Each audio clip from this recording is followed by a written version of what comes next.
Hello friends and fans, welcome to the Respect Wrestling new video. In this video, I can tell you about the 10 big secrets of WWE never want to reveal.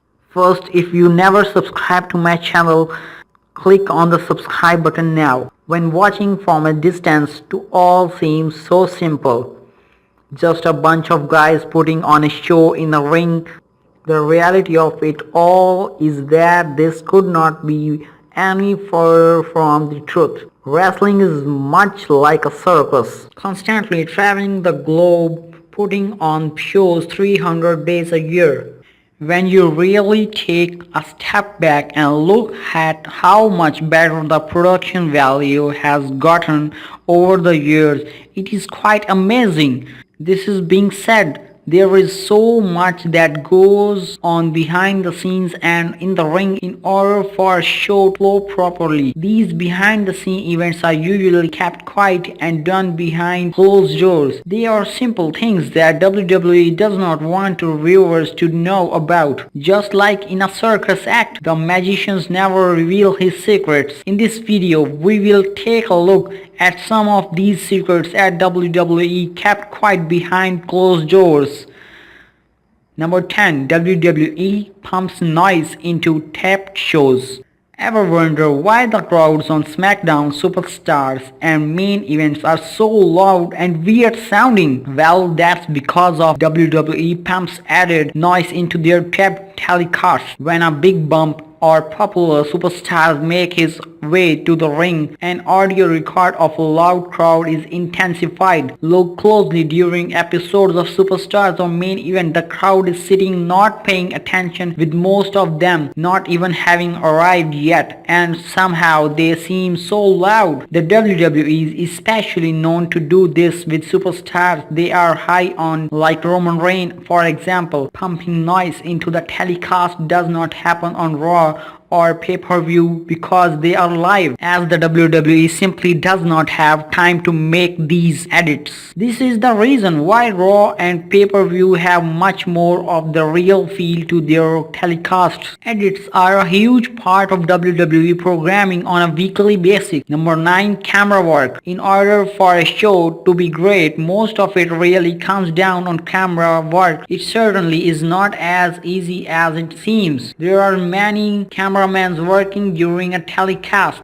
It's all about the coordinators putting on the shots that are best for the given moments. The hard camera which superstars look at during a promo is usually the main camera for use. Wrestlers are told to talk into the direction while speaking. Wrestlers like Steve Austin reportedly hated the concept and would purposely walk all around the ring so that other cameras can get a shot. Austin did so to get more of the genuine feeds to his promos. A big factor for a cameraman is to make sure the wrestlers are not being looked at from up close when they are calling a move or speaking or to each other. If you notice, during live telecast when wrestlers are calling a move, the camera normally switches to another angle so the viewers at home are unable to see this go down. If they do catch a bad angle with the wrestlers speaking to each other, the camera will quickly cut to another angle. Cameras are not only useful for production value but are also in keeping the integrity of the business in check. As you can imagine, filming SmackDown or Superstars is much easier because of edits that can be made after the show. When you're live, it's all about getting it done in the moment, which sometimes does lead to mistakes. Number 8. Referee involvement. Thanks to some awesome camera work, it may not seem like the referees have a whole lot of responsibility. Referees have a lot of duties during a match, and one of them is timing. But this could not be far from the truth. Referees let the wrestler know when they are on commercial break or when it's time to go to finish. Referees are used to hand wrestlers mini blades to cut themselves with during matches. Referees are also in charge with putting up the ring before each show and getting a script on how their matches will finish. They are not throwing down real counts, as they know when the match needs to end, and and this is typically discussed by the parties involved in the match and referee himself. Referee involvement has much more meaning than many fans really think. One of the biggest changes to the wrestling business is the hiring of countless writers backstage. Back in the Attitude Era, Vince McMahon, Gerald Briscoe and Pat Patterson would internally discuss what would happen a couple of days before poolside on a sheet of paper. Man, oh man, have those days changed. Today the WWE has a massive creative writing team in charge of what goes on with each individual wrestler. Storylines are no longer done generally. Today each wrestler has a specific writer that takes care of their character as much as fans like to take their anger out of Vince. The problem is really terrible creative writing and not McMahon himself. Though with this being said, all storylines and ideas need to have the consent of Vince before they are giving the green light. The same goes for NXT, as every idea and storyline needs to be passed by Triple H, and he ultimately has the final say regarding all operations. The writing team in NXT is looked at as the unsung heroes of the company's success thus far. Number 6. Blading. Bleeding is a wrestling term used to describe the way wrestlers bleed during a match.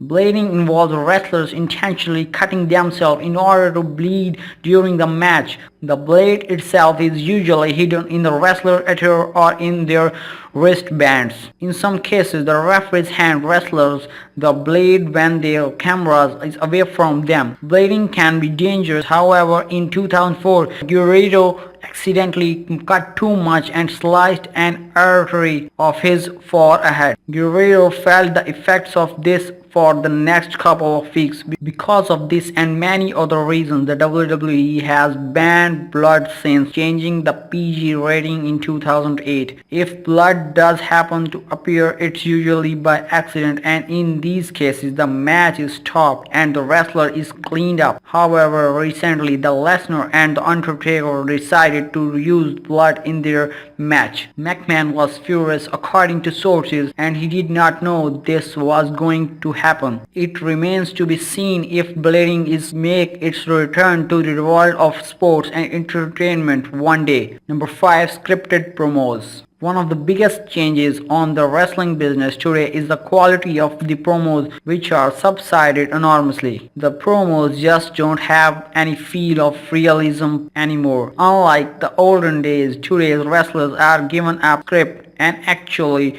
what to say. Former WWE legend Jim Rose also recently said that scripted promos are hurting the overall products. Rose claims that they are too predictable and come off as time fillers, and more than anything else, promos are not always like this. Back in the 19s, wrestlers were giving a lot of freedom with their characters. Today only a handful of wrestlers can actually shoot. The smallest, like Paul Heyman, John Cena, and few other long-time WWE wrestlers. A wrestler like Dolph Ziggler, for example, still has to follow a script like the rest of the superstars on the roster. That genuine feel seems to be lost. It remains to be seen if measures it be taken to change this. Number 4. Weapons. Believe it or not, most weapons that are used are actually real. You can hear the impact of the chair when it crashes onto other wrestlers' back. Former WWE manager Harvey Wippleman is the WWE backstage concierge, and he's usually in charge of buying any last-minute items the WWE needs for the telecast. If the WWE needs a trash can at the last minute, Wippleman's on it. The items are normally real and purchased from an actual store and not a prop shop. However,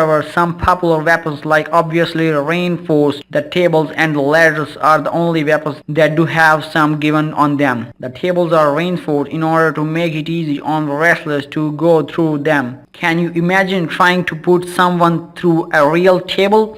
Concussion City. Aside from these two weapons though, the items are quite genuine, including the patented sledgehammer which Triple H uses. You can credit some excellent camera work for making that seems more real than it actually is. Number 3. Commentators talking to Vince on the air. Those headsets you see on the commentators are not just to cancel out the noise. They are used to not only hear each other's voices but also have the boss himself, Vince McMahon, relay them information during the show. After taking over from Rimrose permanently, according to rumors, Michael Cole got an earful from Vince McMahon on a nightly basis during his episodes of Raw. Having McMahon in your ear is not very easy. You can imagine? In addition to this, the commentators have a massive list of words they cannot say. The list of words commentator cannot say is quite large, but here are some of them: pro wrestling, wrestler, backstage, DQ, fans, actions, feud, house shows, belt, and some other band terms as well. Number 2. Storylines written months in advance. When Seth Rollins fell on an unexpected injury, the WWE creative teams went into a